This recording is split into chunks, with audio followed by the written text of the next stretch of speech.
Hello students, welcome to my channel. Please subscribe and share. তো students, আজকের ক্লাসে আমরা আলোচনা করব সুবন্ত প্রকরণ ও শব্দরূপ সম্পর্কে। তাহলে শুরু করা যাক। দেখো, এই যে সুবন্ত প্রকরণ, সুবন্ত পদটির অর্থ কি? সুপ অন্তে আছে যার। সুপ শব্দটির আদিবর্ণ সু, অন্তবর্ণ হচ্ছে প। তাহলে সুবন্ত প্রকরণ বা সুপ বিভক্তি কাকে বলে এটা জানার পূর্বে আমাদেরকে জানতে হবে বিভক্তি কাকে বলে। তাহলে দেখা যাক।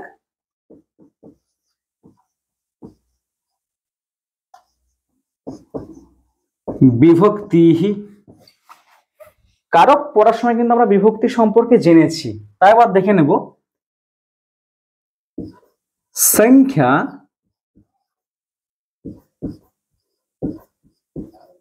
কারকাদি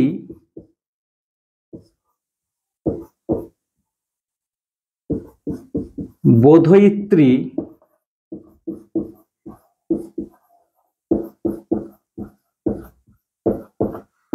বিভক্তি। সংখ্যা কারকাদি বোধয়িত্রী বিভক্তি, যার দ্বারা প্রাতিপদিকের সংখ্যা, কারকের জ্ঞান এবং লিঙ্গের বোধ জন্মে তাকে বিভক্তি বলা হয়। উদাহরণ দিলে ব্যাপারটা আরো ভালোভাবে বুঝতে পারবো। যথা বালকঃ বালকৌ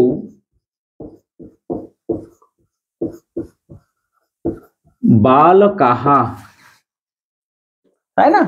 বালকঃ বালকৌ বালকাः। বালকঃ মানে কি? একটি বালক। বালকৌ মানে দুটি বালক। বালকাः মানে অনেকগুলি বালক। তাহলে এই বিভক্তির দ্বারা আমরা কি জানতে পারলাম? প্রাতিপদিকের সংখ্যা জানতে পারলাম। আবার কারকেরও জ্ঞান জন্মে, যেমন কর্তৃকারকে প্রথমা বিভক্তি হয়, কর্মকারকে দ্বিতীয়া বিভক্তি হয়, করণে তৃতীয়া হয়, তা জানতে পারছি। আবার কি লিঙ্গের বোধ জন্মে, যে বালক শব্দটা পুংলিঙ্গ শব্দ, ফল শব্দ যেমন কিবলিঙ্গ শব্দ, লতা শব্দটা স্ত্রীলিঙ্গ শব্দ, তাহলে বিভক্তির দ্বারা আমরা লিঙ্গেরও বোধ পাচ্ছি। লিঙ্গের বোধ হচ্ছে, জ্ঞান হচ্ছে, তাই না? আবার এই যে বালকঃ পদটি কি বচনে রয়েছে, এক বচনে রয়েছে না দ্বিবচনে রয়েছে না বহু বচনে রয়েছে, সেটাও জানতে পারছি। বুঝতে পেরেছো? এবার দেখে নাও বিভক্তির প্রকারভেদ, তাই না? প্রকারভেদ,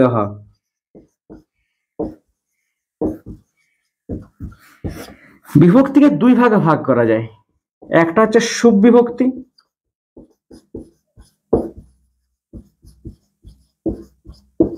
বা নাম বিভক্তি। দু নাম্বার তিং বিভক্তি বা ক্রিয়া বিভক্তি। আমাদের আলোচ্য বিষয় হচ্ছে সুপ বিভক্তি, তাই না? সুপ বিভক্তি কাকে বলে? শব্দের পর যে সকল বিভক্তি যুক্ত হয়ে নাম পদ গঠিত হয় তাকে সুপ বিভক্তি বলা হয়। বুঝতে পেরেছো? সুপ বিভক্তি কয় প্রকার? দেখো, বিভক্তয়ঃ সপ্তহ। বিভক্তি হচ্ছে 7 প্রকার। আবার বচন ভেদে, মানে এক বচন, দ্বিবচন, বহু বচন ভেদে এটা আবার 3 প্রকার। তাহলে দেখো, বিভক্তি 7 প্রকার, আবার বচন ভেদে 3 প্রকার। তাহলে 3 7 কত হয়? 21। তাহলে 21 প্রকার কি? সুপ বিভক্তি।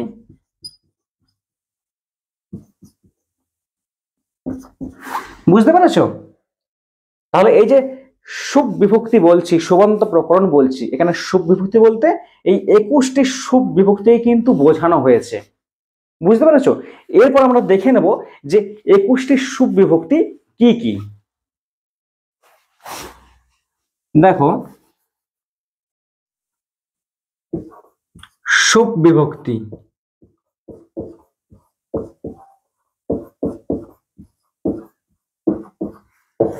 বিভক্তি কয় প্রকার? বিভক্তয় সপ্তাহ। বিভক্তি 7 প্রকার। এই দেখো, পয়েন্ট করে দিচ্ছি। বিভক্তি, বচন,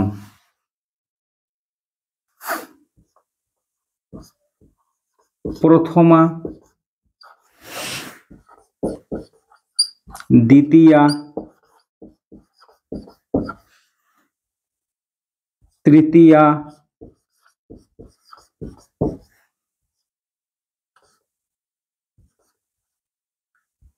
চতুর্থী,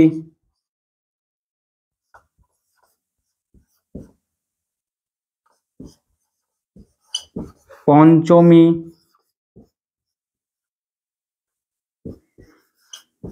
ষষ্ঠী,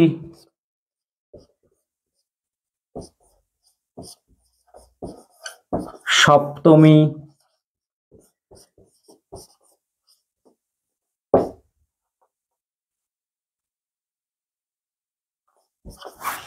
সম্বোধন। 7টি বিভক্তি বচন।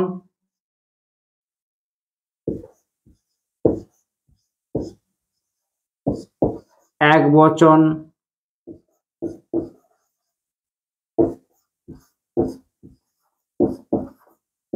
দ্বিবচন,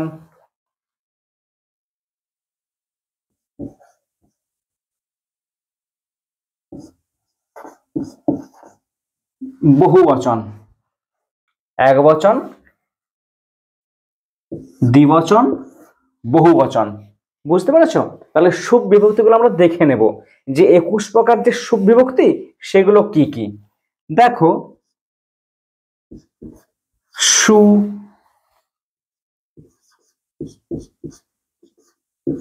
ঔ, যশ,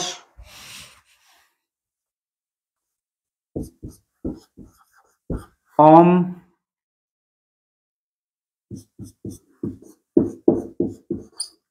ওট, শস, টা, ভ্যাম, ভিষ,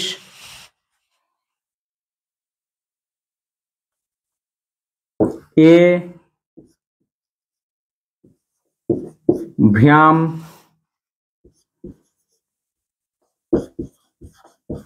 ভ্যাস,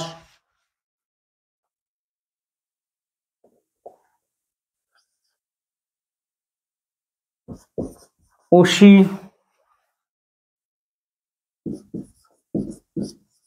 ভ্যাম,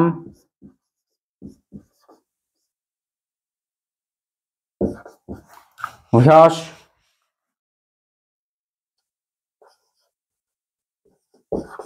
উষ,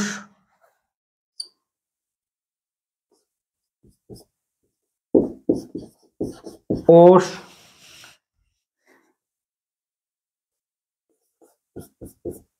আম,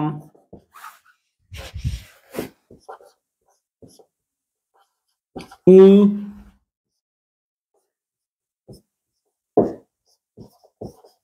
ওষ, সুপ। এখানে দেখো সু দিয়ে শুরু হচ্ছে, লাস্টে কি রয়েছে? সুপ প রয়েছে, সুপ বিভক্তি, তাই না? এই যে সু থেকে সুপ পর্যন্ত যে 21টি বিভক্তি, দেখো এদিকে 7টি বিভক্তি রয়েছে, এদিকে 3টি বচন ভেদে আবার 3 প্রকার, টোটাল যে 21 প্রকার বিভক্তি, এটাকে সুপ বিভক্তি বলা হয়। এরপর লাস্টে দেখো সম্বোধন পদ। সম্বোধন কাকে বলে? অভিমুখীকৃত্য জ্ঞাপনম সম্বোধনম। অভিমুখে দণ্ডায়মান ব্যক্তিকে শ্রদ্ধাপূর্বক সম্মানপূর্বক আহ্বান জানানোকেই সম্বোধন বলা হয়। আর সম্বোধনে প্রথমা বিভক্তি হয়, অর্থাৎ এর রূপটি একদম প্রথমা বিভক্তির মতো হয়ে যাবে। সু, ঔ, যশ। বুঝতে পেরেছ? এইগুলো বিভিন্ন শব্দের সঙ্গে যুক্ত হয়ে কি হয়? একটা পদ গঠিত হয়। এগুলো কিন্তু ডাইরেক্ট যুক্ত হয় না, এর যে চিহ্নগুলো, বিভক্তি চিহ্নগুলো, সেগুলো হয়। যেমন দেখো, সুতে এখানে বিসর্গ যোগ হয়, যশে বিসর্গ হয়, ওঠতে এখানে কি হয়? ঔকার হয়, শস্তে এখানে বিসর্গ হয়, টাতে এখানে আ হয়, বা এখানে বলতে পারি ইন হয়, নরেন ইন হয় না। ভ্যাম, ভ্যাম সেরকমই থাকে। ভিসতে এখানে ভি হয়, ভয় হস্যই বিসর্গ ভিহি। চতুর্থীতে এখানে কি হয় এ, তারপর রূপটা এখানে ভস্য, এখানে কি থাকে ভিয়, ভয় জফলা বিসর্গ। উর্ষিতে কি থাকে আ বা আত, আ বা আত। উষি ভ্যাম ভ্যাস, এখানে কি থাকে ভ্য থাকে, বুঝতে পেরেছো। উস্তে কি থাকে অয়ে বিসর্গ বা স্য, দন্তেশ যেমন নরস্য, দন্তেশ জফলা হয়। ওষে কি থাকে এখানে ওতে বিসর্গ হবে, ও। আমতে এখানে কি থাকবে নাম, ইতে এখানে থাকবে হস্যই, ওষে আবার থাকবে ও। সুপে বিসর্গ, সরি সুপে থাকবে সিউ, তাই না। আবার এখানে সম্বোধনা একই রকম, বিসর্গ ওটা ওরকমই, যশে আবার বিসর্গ। সেই জন্য দেখা যায় আম আছে না, নাম নরা নাম, ফলা নাম। সুতে কি হয় নরেশু, লতাশু, ফলেশু, বুঝতে পেরেছো।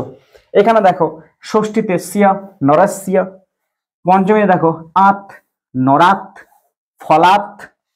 আ থাকলে কি হয় লতায় আহা, বুঝতে পেরেছো। একই রকম ভাবে এই যে ব্যাকেটের যে রূপগুলো না সেগুলো হয়, যেমন এই যে নরর সঙ্গে, নর শব্দরূপের সঙ্গে যদি সুবিভক্তিটা যোগ করা হয় তখন কি হবে নরহ, এই যে বিসর্গটা এখানে চলে আসবে।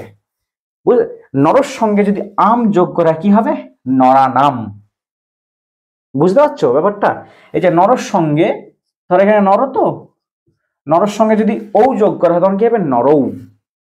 নরর সঙ্গে যশ যোগ করলে কি হবে নরাহা। ক্লিয়ার।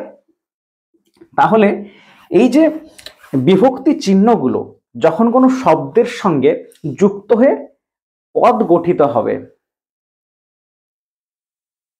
যখন কি গঠিত হবে পদ গঠিত হবে, তখন কিন্তু এটা পরিপূর্ণতা লাভ করবে। কারণ পদ কাকে বলা হয় সুপ তিঙন্তম পদম। এই বিভক্তি চিহ্নগুলো যখন কোনো শব্দের সঙ্গে যুক্ত হবে তখনই পদ গঠিত হবে, তাই না। তাহলে স্টুডেন্টস এটা বুঝতে পেরেছো সুবন্ত প্রকরণ সুবিভক্তি কাকে বলে, 21 প্রকার সুবিভক্তি কোনগুলো, সেটা কিন্তু আমরা আজকের ক্লাসে আলোচনা করে ফেললাম। ঠিক আছে। এরপর যখন বিভিন্ন শব্দরূপ গুলো পড়বো, নর শব্দরূপ, লতা শব্দরূপ, ফল শব্দরূপ, তখন এই যে সূত্রটা কিভাবে তার সঙ্গে প্রয়োগ হচ্ছে সেটা আমরা কিন্তু বুঝতে পারবো।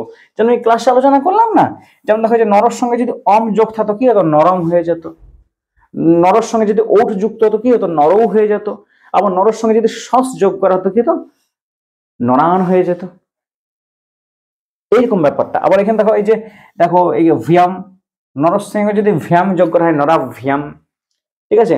নরর সঙ্গে যদি ভিস যোগ করা হয় কি হবে নরইহি, আবার লতার ক্ষেত্রে লতাভিহি, তাই না।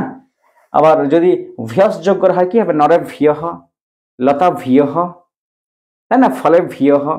বুঝতে পেরেছো। তাহলে এই ক্লাসটা কিন্তু খুব ইম্পর্টেন্ট একটা ক্লাস সুবন্ত প্রকরণ, কারণ শব্দরূপ ধাতুরূপ, ঠিক আছে, কারক সমাস, এগুলো কিন্তু তুমি যখন অনুবাদ শিখবে, অনুবাদের ক্ষেত্রে কোন একটা বাক্য গঠনের ক্ষেত্রে কিন্তু লাগবেই, শব্দরূপ ধাতুরূপ মাস্ট লাগবে। তাহলে মন দিয়ে কিন্তু ক্লাসটা দেখবে। আজকের মতো এখানেই, পরের ক্লাস আবার নতুন বিষয় নিয়ে আমি হাজির হব। ততক্ষণ পর্যন্ত সঙ্গে থেকো।